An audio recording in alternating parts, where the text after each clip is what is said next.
આજે ભુજ તાલુકા પંચાયતની સુખપર બેઠકની સીટનો કોંગ્રેસના ઉમેદવારને પોલીસ દ્વારા ધમકી આપી 2 દિવસથી આ લોકો ભારતીય જનતા પાર્ટીના આગેવાનો કિડનેપ કરી ગયા હતા. અમને જ્યારે સમાચાર મળ્યા કે ભારતીય જનતા પાર્ટીના લોકો ઉપાડી ગયા છે ત્યારે અમે અમારી ટીમ દ્વારા તપાસ કરી.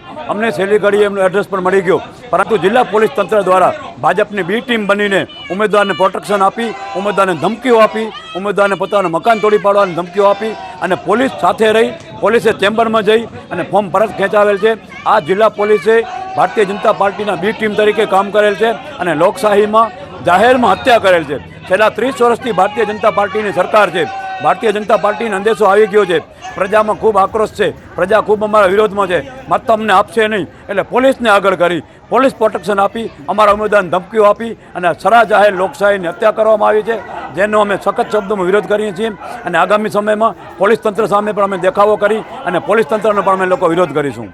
આવા જ અવનવા વિડીયો જોવા માટે ફોલો કરો ઇન સેકન્ડ્સ.